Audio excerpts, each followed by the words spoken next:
Hey, welcome to Getting to Market. I'm Nate here with John and a special guest. John, how are you doing today? I'm doing all right, man. Yeah, how are you? Doing okay. Today, well, I'm super pumped to have a guest on. We don't always have a guest on. I think we're trying to do a little bit more of that. Um, It was in the feedback. It it was was like it was less in of the you two, more of other people. it was the Dot one com. note from your mom just being like, should you include your friends on this thing? John, why Hey, don't you have friends? we got 1 star. We got 5 star review. We got one star. Ooh. That sounds more accurate. Yeah, that's like the thing I thought was going to be true. We have a 5 star review. Thank you to the one reviewer who gave us that 5 star review. We're not sure which one of our mothers it might be, but pretty sure It's it's one a of them. mother. It's definitely one of them. Yeah. If you are new to this show because you're excited to see our guest on it, we welcome you. This is a show about product management, product marketing. It is for folks who are used to being in a role where the job is real, but the role is negotiable. It is kind of our general status quo is everything kind of shifts week to week, and we sort of have to be chameleons and best fit, sort of what the org is needing day to day. For some people, that's a lot of fun. For other people, it's stressful. John's always looking very stressed, but it's okay. That's my face. John, this is your guest. You were fortunate enough to be able to bring her on. Can you introduce her? Yeah, absolutely. So, yeah, my guest, I don't feel possessive of you, but now I sound possessive. So, Anne-Marie Chrudimsky and I worked together for a hot minute, for quite a long time. And Anne-Marie's always one of the great people that I got a chance to work with, learned a lot from. And then we've stayed connected kind of after we worked, and not just in, kind of professional advice, kind of sharing stories and that sort of thing, but then also have a shared love of Wisconsin. Both grew up in the great state of Wisconsin. Anne-Marie, welcome to the show. Thank you for being here. Yeah, absolutely. Thank you guys for having me. I'm excited about it. I did listen to a couple episodes to get myself prepared, but I did not leave a review, so I will have to go Oh, back and do that. let's do it now. Let's do it live. I Yeah. mean, just a What is couple your one notes. star review? Tell us what you didn't like. A lot of Yeah. you too. Yeah. Well, that's kind of what Claude says. That's pretty exciting. So, Anne-Marie, we worked together at Jamf. Tell us what you're doing now. Just kind of like give us a quick Anne-Marie in 30 seconds professionally. Yep. Yeah. So I think part of the story that's important is I grew up in Wisconsin, but I grew up on a farm, and then Mm. I that work ethic has like followed me along.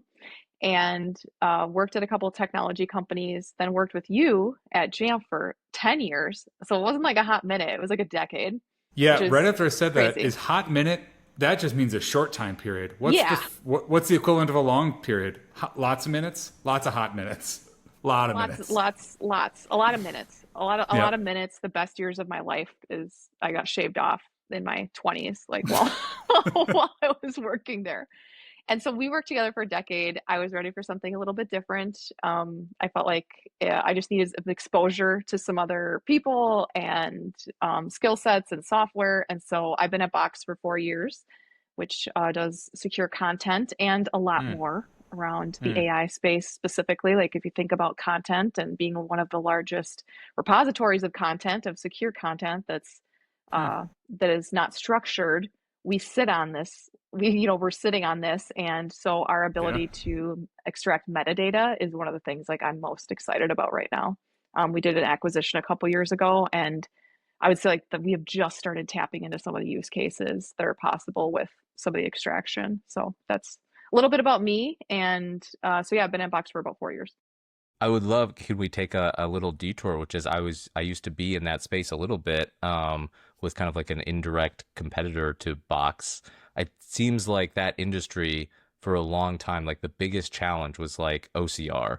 It was like Yeah. figuring out a way to do really good, inexpensive OCR, and then how do we then map it to the different fields that you're trying to extract? And that was like the one thing, it was like the white whale that nobody could ever really piece together, but maybe AI is kind of fixing. Yep, you nailed it. It was always too expensive to do. It was always too compl I don't want to say complicated. They knew how to do it, but it was so expensive they couldn't do it. And once AI came into the picture, that's why we did the acquisition of this company called Alpha Moon that was doing Hmm. AI-based OCR essentially. And now it's built into the product, and we're starting to do some very large extraction projects. And because the cost of AI has went down so much over the last 2 years, it's now feasible for some of these, like, for example, I'm in financial services. We're now at a point where they can actually go look at years of data, Whoa.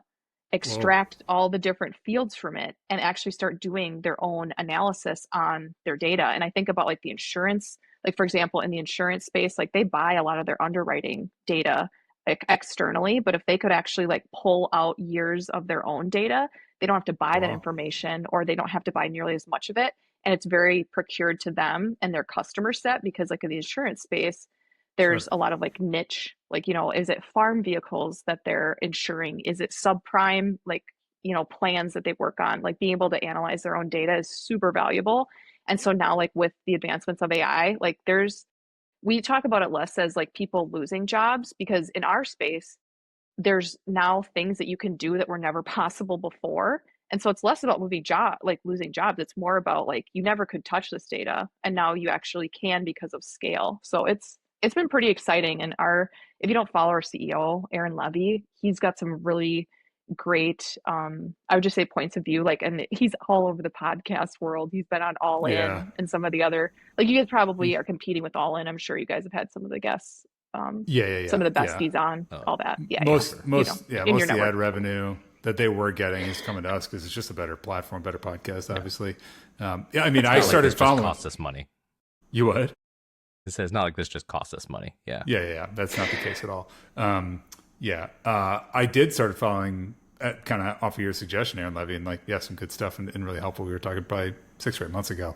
He said the same thing, just like, hey, check this guy out, and just kind of keep on touch. That's been a helpful one. Everybody else, if you're not already, check out Aaron Levy on Yeah. LinkedIn. Well, he's LinkedIn. probably, Yeah, so, he posts a lot of yeah. stuff on LinkedIn, and he's just, I mean, it'd be hard to miss him right now. He's been on so many, like MNBC and Yeah, yeah. MS, like a lot of news channels, podcasts. Like he's All getting the his face in the acronyms. place. He's getting his face in the place. That's for sure. I don't know. That's a new phrase for me. That's a fun one. It's like a Dr. That's Seuss good. book. Yeah, exactly. He's the Dr. Seuss of online storage. Okay, so that I feel like that is a whole new world that we could chase after. I didn't really know all that much about it, like Clearly. Yeah. clearly. So that's not why I brought you here. This is my Peter Sagal quote. It's not why we brought you here. But one of the things that you and I did that I'm really curious about and wanted to hear from more. So you and I have just shared experience in kind of like the starting and just kind of going, getting things going, just kind of getting your feet wet, starting. Nate and I have been talking a lot about the importance of velocity and just almost momentum of just going, getting stuff there, starting, getting something built. And then I saw your Blue Microphone series on LinkedIn. And I thought, like, one, it's just on brand for you to just like, I'm just going to start doing a thing. And so I had my perceptions of how that all started, but I wanted to hear from you. Basically, tell us about the Blue Microphone series and then how that started. What was that process? Because you've got some pretty good names on there. Like, you're not just talking to random people. You've got some good folks. What was the process of getting that started? Yeah. Yeah, absolutely. So it started, I'm going to tell you how it started, and then I'll talk about the Blue Microphone. It started because because I found a need. I was in a spot at Box where we are very big deal dependent. And so Hmm. I would go a month and do like a really huge demo, and then I would go 4 more weeks and do a really huge demo. But like, not practicing your skill set of presenting is, you get rusty. I mean, I'm sure that Interesting. you guys have found the same thing. Like, you have to knock the rust off every single time. And so I was like, how can I get this to be less painful? Like when I go to prepare, because I'm starting to get to the point where I get to the point of having a large presentation, then I get nervous. And I never got like this in my prior career because I was doing demos every single week. And so I was like, I would like to do more infrequent, less formal presentations. And I was like, well, how can I start this? And so I thought about like, what do I love? What would be fun? What would I actually want to commit time to? And it actually all started with me doing just like book reviews on Instagram. And I don't even know if I just share with like my mom and sisters and friends. Um, but I started doing like little 2 to 3 minute just book reviews and posting them on Instagram. And that was kind of how I got my practice and start and got more confidence, because I wasn't at the point where I wanted to start posting stuff on LinkedIn, because I didn't have that confidence. So I started with something personal that I love, that I knew I could talk passionately about. Then I jumped over to LinkedIn and I started doing um, Zoom style interviews with like a couple of the guys on my team. And I Mm. was just doing it over Zoom. And so we were talking about like ITAR compliance and some of like the more industry, like some of the more I would say like governance and customer topics that they would want to talk about. I was like interviewing my solutions engineer and people in consulting, things like that. Then then someone made the decision to choose me as a social media ambassador For before, box? for Boxworks. And so Whoa. It is not that big of a deal, trust me. So I was signed up to go to Boxworks, which is Box's annual conference, which is in the fall. This year it was in September. We just had it a couple weeks ago. Last year it was in November. And there was a group of people that they had picked as social media ambassadors, people that they wanted to comment on things and raise the voices. And um, they really just wanted you to comment on LinkedIn. Well, I was like, I'm there anyways. They're paying for the flight. I knew I was going to have some great customers there. I'm pretty well networked within multiple groups within Box, so I decided I was gonna like interview people and put little like clips on LinkedIn. Yeah. And I found a blue microphone that was like our brand colors, which were amazing. And then a stand, just like a 50. I mean, the whole setup was probably $50, no joke. And so then I brought that to Boxworks and I got multiple executives to talk with me. I got people from like the analyst groups just to do little Wow. informal interviews. I think because it was just going to my LinkedIn and not like the corporate site, it was a little less Right. intimidating for people. Like they Yeah. don't even know who I am. Like what's the reach going to be? And Yeah. so there's a lot less pressure on it than doing like something official with Box and signing a waiver and doing all that jazz. But then this year they did actually invite me to like be to bring people over and actually like bring them to the video crew. And so I had the chance to like bring people to the actual real video crew. But then after everybody had packed up, then I still went around and interviewed a lot of the people that I know within Box, some of our partners that we have that I've worked with Yeah. before, even some that I haven't worked with before. I was able to get a couple customers to talk with me just about what their biggest takeaway was from BoxWorks. And I think also it just comes down to my personality on this one. I love people. At some point, I would love a podcast. We were just talking about like how you guys use your different technology. I'm curious about people. Do you guys know what StoryCorp is? Oh, the StoryCorp? like NPR Yeah. Like that where is they my like go out. Yeah. dream job. That is like my absolute dream Oh, job. Like where you just ask people questions about their lives. That's the whole, I don't know what Yeah. StoryCorp. Tell me about it. It's a NPR program where all they do is find people's stories and they tell their stories, and a lot of them are around like pivotal points in time, like people that Cool. were in the 50s and like they were coming out and what that experience was like in a conversation with their parents, and like they put a cartoon to it that's really artfully done. And Yeah. if anybody from NPR wants to pick me up, uh, I would love to do StoryCorps. It's like my dream. Not saying I StoryCorps. don't love my job, but if they call, If I'm they out. called, it would be a hard yes to them. Like that Yeah. is, I think that would be just amazing learning about people's stories. So that's kind of where this all came from. So, this is just and yeah, infuriating to John because he's just doing everything to defund public radio and public broadcasting. So Everything I sorry, can. John, but StoryCorps is amazing. We're glad it exists. I'm curious, as you were telling that story, Anne Marie. Look, one of my thoughts was, how many feathers did you rustle? It sounds like the other teams kind of took it in stride and looked to how to incorporate you into their efforts rather than being like blockers to your process. But I've definitely been places, seen things where that wouldn't be appreciated by other teams who feel like you're sort of in their territory, stepping on them. How did other teams react to the work you were doing? yeah. I would say that my my VP, she was very supportive of it. She got a huge kick out of it. She was Nice. like, love it. Like, I mean, and really, I tried to keep it simple. Like, I didn't feel like I was doing anything controversial. Like, it's really like, what was the biggest takeaway from Boxworks, and keeping it about product, like not getting too edgy, but like we do actually have some like pretty strong influencers, I would say, like LinkedIn influencers, like within Box. So I did feel like it was a safe environment for me to do something like that. I don't think every place, especially in the software world or Sure. technology world, is like that. I have heard that there's a lot of companies that they monitor like very strongly like what the branding and message is. And I think to a point, like, yeah, you do want to do that, but like there's a lot of people with great, strong, unique voices. And I think Box has always done a really good job of supporting those from what I've seen. And like I said, I knew that we did have some like very edgy influencers like within like the teams that I work with. And so I did feel confident doing it. I don't think nobody told me any ruffle or feathers got ruffled. We'll find out. Well, like maybe I didn't know this detail from just other conversations that you and I have had, but what's the time frame from I need to practice my skills to like I'm at Boxworks? Like you said, Boxworks year over year, but like what was that Yeah. from I'm just starting to, oh, I'm being asked to be the social ambassador for Boxworks. Yeah, and keep in mind again, social ambassador. It was like found a group of 20 people and wanted Just own them it, to Emery. You're you it.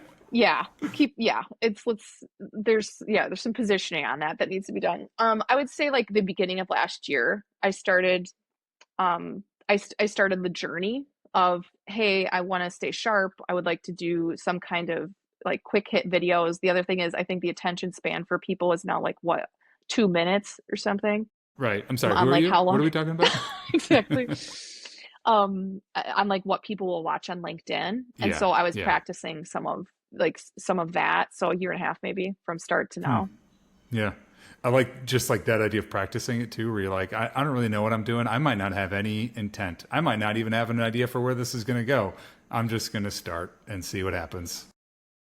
I think, like, I'm curious because I feel like there are people that would listen to this and just be like, wow, I've had ideas like that, but have just never carried them through to fruition. And there are various things from like internal organizational things and like rules and policies, or it's just my own fear of like doing this thing, or it just gets pushed down to other priorities. Like, was there a time in your career or life where you were in a similar situation, you chose not to just go forward and do that thing? Or do you think just personality wise you're just the type of person that's like, I want to do this thing, I'm just gonna start doing it?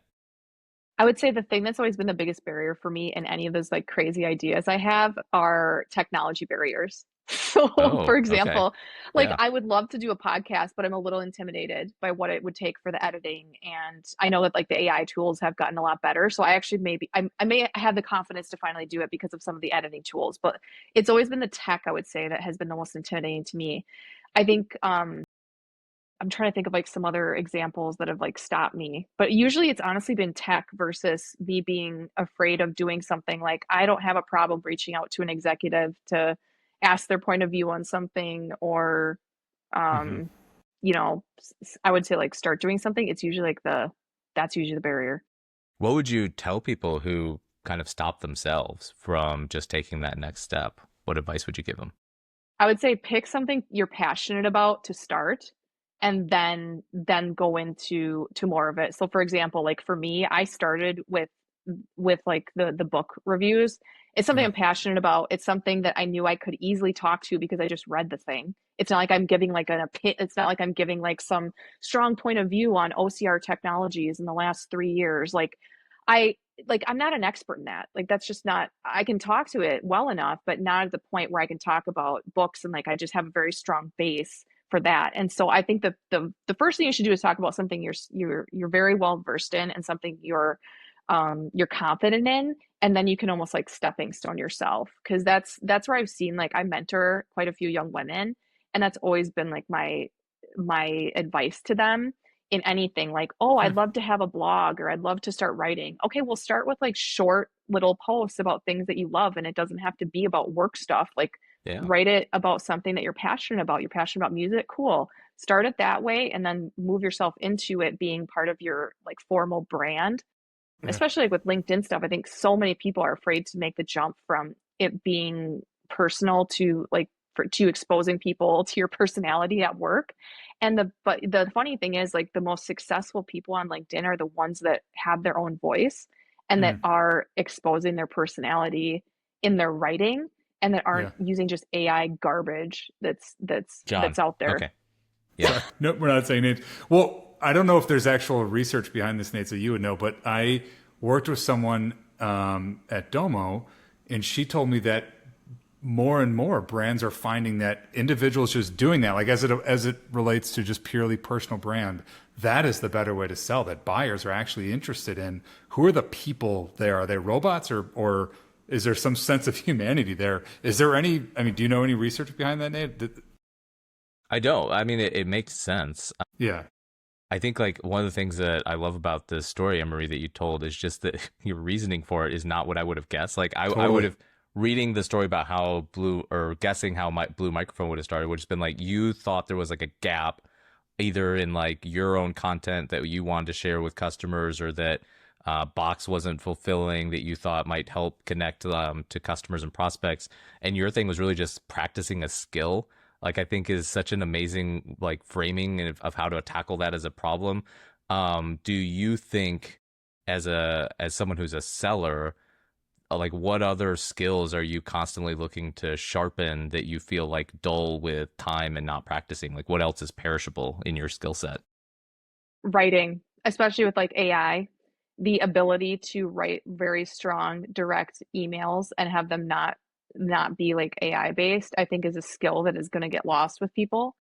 The other thing is I work in enterprise sales, so it's large enterprise deals. It's not like the SMB market. And so a lot of the deals that we work on are multi-month, multi-year. Like John, you've been in the space, you know these. A lot of I think a lot of times people don't have the right project management skills. Like one thing, fun fact, I'm project management certified. I didn't get my PMP, but I did take the certification, like the 60-hour certification.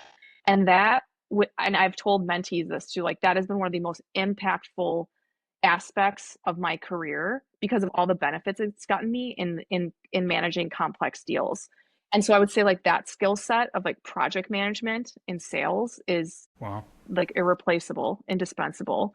And then like the Hmm. writing that goes along with it, because a lot of the stuff that we do in aiding the buyers that we have is they don't exactly know their buying process. They know there's a bunch of approvals to go through. They know that they have to go through. Now it's to the point where it's risk, then it's managers and VPs, then you go to risk, and then you go to governance and like sometimes they're broken out into different like security teams. And then after that, you get to procurement and they whittle you down. Huh. And so like there's three different like messages that you essentially have to do to like to arm your champion. And so like writing skills I think are just pivotal in this. And I just think the relationship building, like people shouldn't forget about that. Like a lot of the success that I've had over the last couple years have been relationship building. There's so many AI emails and AI dialers and everything else that's coming out. It's completely flooding the market. And so I strongly believe like the people have the relationships and like are showing human aspects are the ones that are going to succeed as we look out like the next 5 years here. Yeah. And I just that's my point of view though. Yeah. We were just talking about the relationship stuff the other day. I feel like that's a big one. You mentioned just kind of like the outcomes, the outputs, what happened out of it. You didn't start with necessarily, it sounds like, these specific things in mind. I'm going to go and learn other than learning the skills, but have you seen, has this impacted your business? Are you growing more? Are you influencing what outcomes from this experiment have you found? What's been working? What's it done for you in your business? Yeah. I have used what I've found is that I use it in a strategic way. And so, for example, as I'm talking with partners, as an example, I Hmm. ask them like, tell us a little bit about like what you do, and then tell us about specifically what you do with Box, and then, like what was interesting to you, and then they'll talk about like features that are impactful to their customers. I've used those clips to send over to people that I'm working with and said, hey, I think that this partner could be a good fit for you because it's just more personal than like a marketing slick or like a one pager. No offense, And they're Nate. so a lot of those like one pagers are so technical and like nobody Right. wants it's like, yeah, okay, I'll look at it. And I just think that is a really good introduction. Like, hey, I thought of this. Like, what do you think? It's only 2 minutes. And then I would say the other places I've just been getting a lot of traction from people that come out of the woodwork, like you, John Miller, um, and have just like reintroduced themselves. Like, oh my gosh, I get such a big kick out of these blue microphone interviews. Like, this is wild. Keep doing them. And I would just say like just building my brand too. Like at Yeah, some hopefully I'm not 70 years old and still selling software. I mean, that's the goal. I mean, I plan to for the next 10 years, but like at some point I would like to do something else. And so I would say continuing to build my brand. I think that that's helpful as well. Um, but I would say like, is there direct sales correlation? I don't know. But I think like the other ways it's benefiting, like sure. definitely is benefiting those. And my confidence, like just in terms of being able to speak with people. And again, like I would like to do a podcast to be able to interview executives. And I think all these are kind of building up that skill set to be able to do it. Yeah. Um, one thing just to go back into kind of the more tactical things that I was wondering about was you talked about how the buying cycle is really long and you're trying to empower your champions in an enterprise sales cycle, and maybe it's particular to Box, but maybe it isn't. Like, how much of what you're trying to do is just navigate like the naivete of the folks, the champions that you're working with, because they have no familiarity with the enterprise buying process. They had a specific problem that they were trying to solve, and now all of a sudden they're in a multi-year entanglement trying to solve this problem with a purchase. How much of it is hand holding with them to just kind of like keep them engaged as they're going along, because this was more than they probably bargained for when they initially had like this pain point that they went in search of a solution for. Depends on your champion, but I would say what's been happening lately the last 2 years is that the amount of security review, the Mm, amount of risk review, and the amount of procurement scrutiny has never been higher.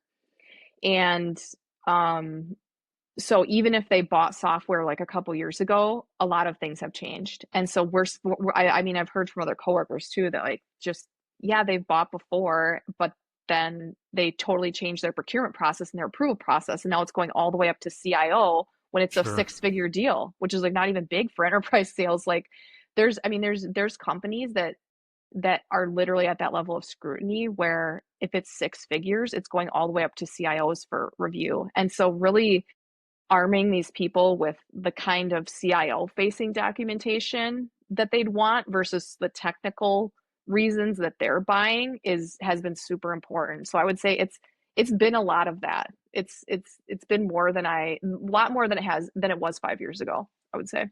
last question for me, which is just how, when you were working with John, did he fail you as a product manager, for you as a salesperson? Be And give as many specific. examples as you can. I'm sure Yep. there's lots. Whittle it down. Top 10. Oh Oh, dear, wait. disappointments. Um, I mean, honestly, John was on the sales side when I worked with him. He was a solutions engineer. And so I worked with him when Nightmare. he was I worked like in proxy with him, like when he was a product manager, but really it was when he was a solutions engineer and he was pitching to customers and he just seemed nervous. I mean, that was the Yeah. It's vibe. the sweating. It's the constant sweating. That's a real That's downside. why you wear those It's sweat guards in your You don't want shirts. to know, yeah. you want to know what? John was like the height of my career. I'm going to call some people out right now. So John was like a really nice solutions engineer though. So like when I got moved to the next I team that I love where was this is on, going. so when I got moved to the next team that I was on, two guys that are still very close friends of mine, they were solutions engineers. And they would have a game they would play, and we'd all be in a very big call, and they would literally fart in the room, and they would wait until they knew it was like my turn to speak. And I would have to like either make the decision on like bailing and like figuring out if I was gonna like breathe that in. I Or did not and know John, this. you know how small those conference rooms were, like back in the old building, like at the grain exchange, like Yeah, they yeah, were yeah. small. And I so can't even John was the handle height. how far from a world that I would imagine existed this is. Like this is very different. I'm so sorry.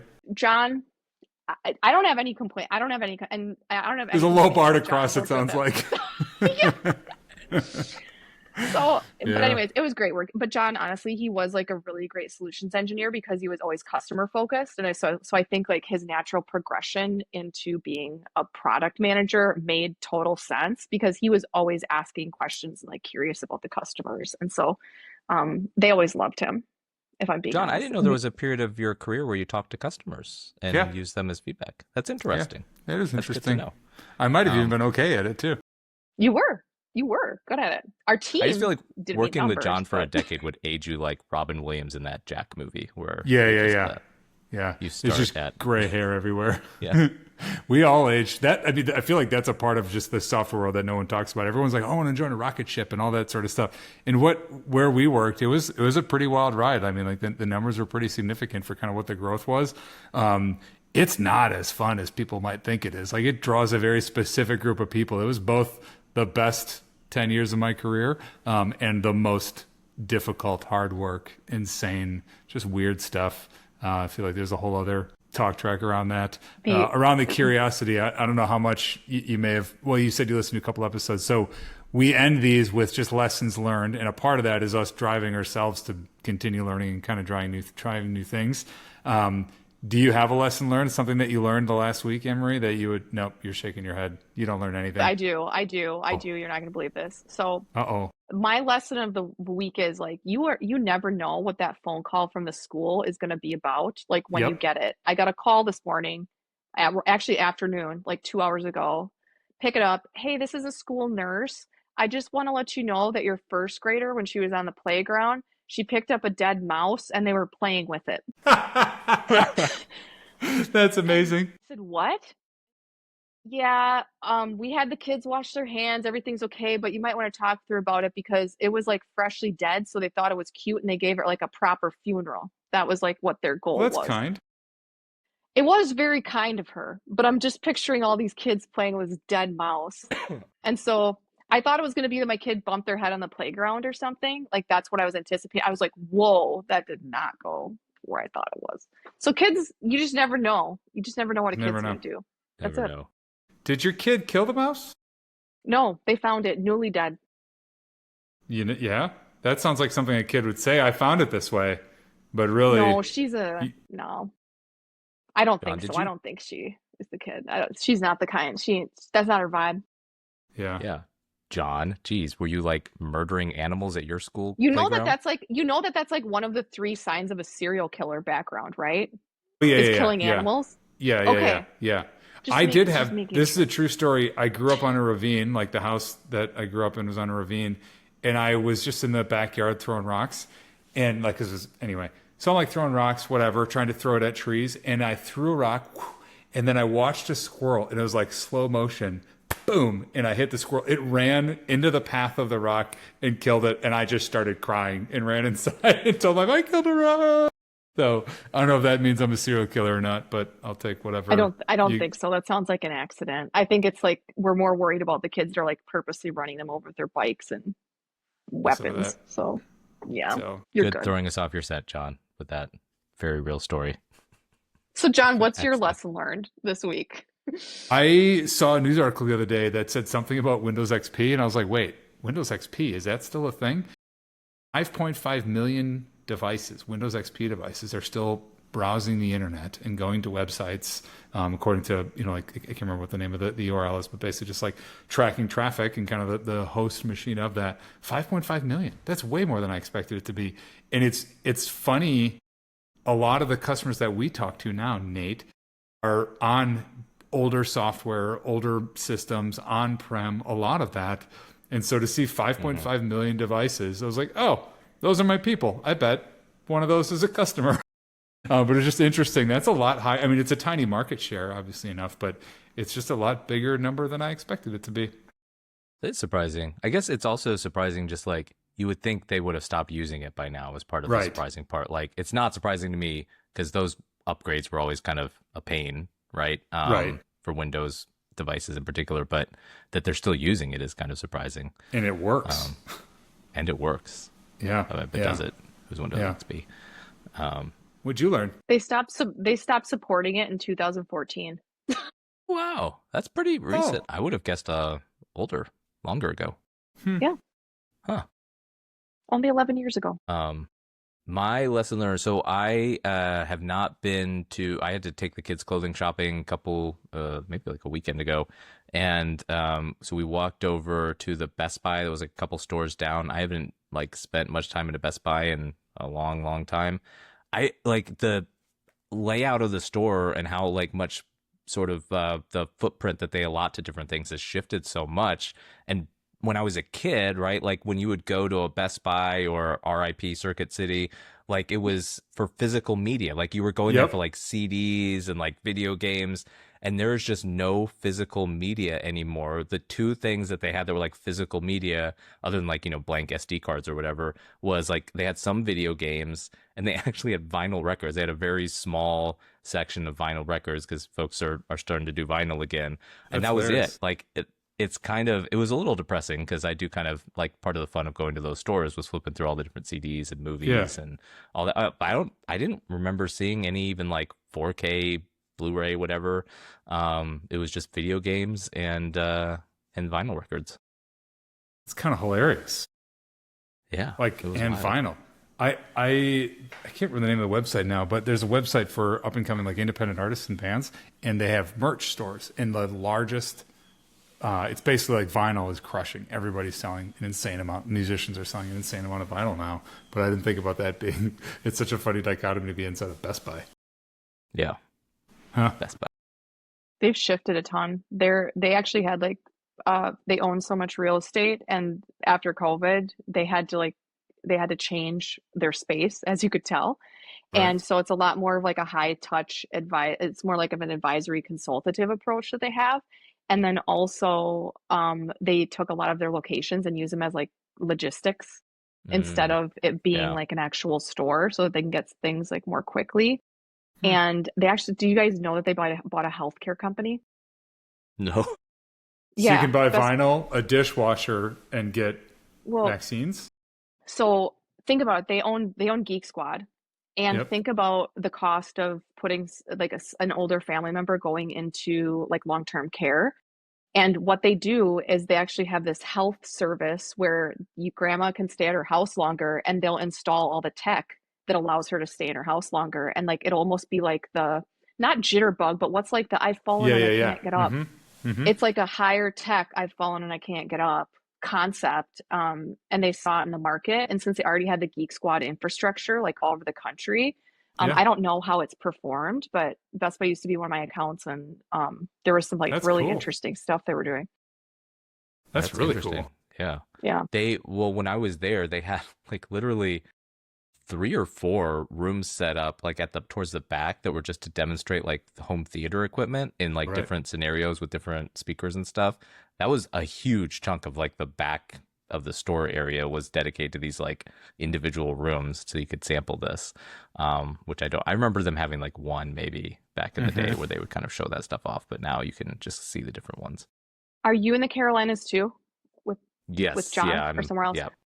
The other thing is they've had like like crazy shoplifting issues. Uh, And so that's like the other like that's another aspect of like why they're doing what they do.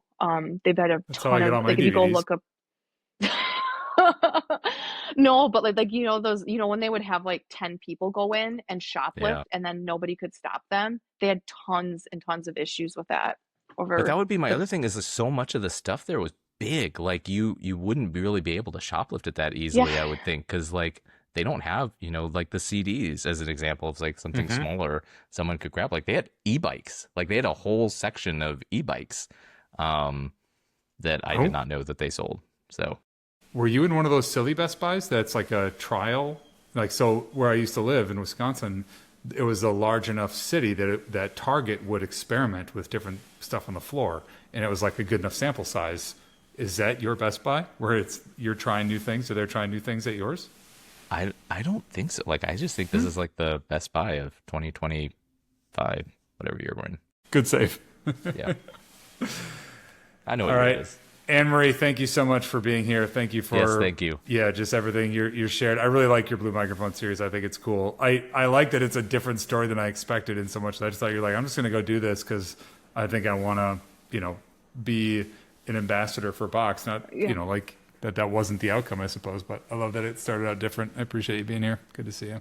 Oh my gosh, yeah. Well, congratulations on the longest podcast ever because yappity yap yap yap. So We'll we'll edit see Nate out. how you It's guys fine. do on edit. Yeah, we'll see how you guys edit this out. I appreciate it at the time. And Yeah. thank you guys. And I'm gonna pick your brain on the tech too, podcast. I Where appreciate can it. people find the Blue Microphone series? Where can they find you online to the extent that you want to share it with people that watch John's stuff?